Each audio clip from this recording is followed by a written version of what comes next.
ဘုံကြည့်တဲ့ညီပေးတယ်နော်မှတ်ထားကြနော်ဒီမှာ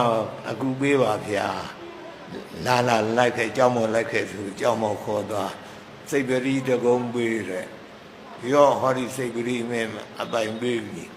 ဒီစိတ်ပရိနဲ့မဲမနဲ့ကိုပရိ10ပါး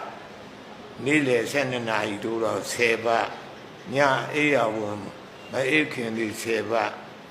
ဒီနေ့ကပရိပါ30စိတ်မင်းဘုံကြည့်ပြီလို့ပြောတယ်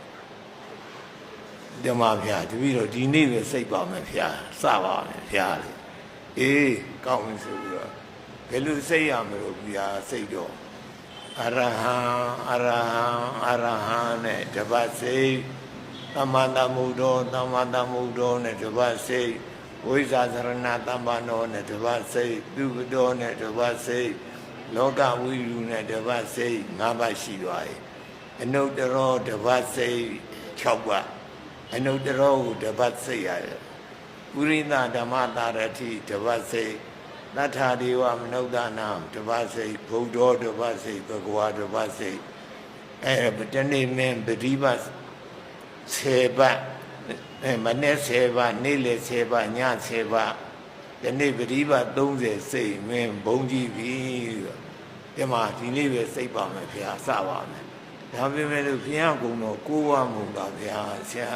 ရာတော်က10ပါးလားလို့ပြောအေးကွာဘုရားကုံတော်10ပါးမှတ်ထားဝိသုဒ္ဓိမေတ္တဂရာကြီးရောပရာဇိကတဂရာကြီးရောဘုရားကုံတော်10ပါးဖွင့်တယ်9ပါးဆိုတာကဒုတိယနည်းနှစ်နည်းဖွင့်တယ်အနုတ္တရောကိုတပါးစိတ်ဝိရိသဓမ္မတာရတိကိုတပါးစိတ်အဲ့လိုစိတ်ရတယ်ဓမ္မဗျာစိတ်ပါမယ်ဆိုစိတ်ပရိလေးယူသွား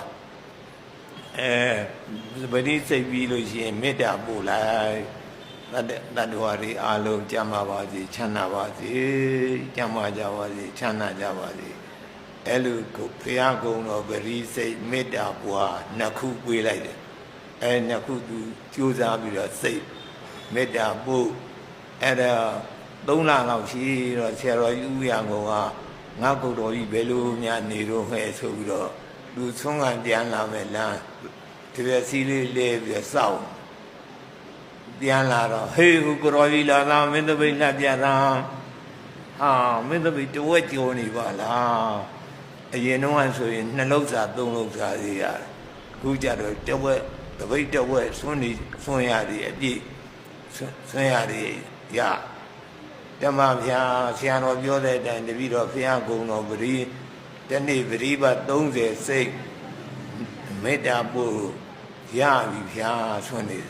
ဒါနေစီတော့မဟုတ်ပါဘုရားကုံတော်ပဲဒီလောက်ကမယ်တပိတ်မောက်ရှံသွားမယ်လူသေးတယ်စေအောင်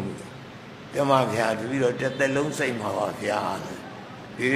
မင်းတစ်သက်လုံးစိတ်ရင်တစ်သက်လုံးချမ်းသာပြီဒီဘဝတွင်ဘယ်ကမလဲကွယ်နိဗ္ဗာန်ရသည်ဘဝအထိကဘာပေါင်းမြောင်များစွာမင်းချမ်းသာပဲသူရစိတ်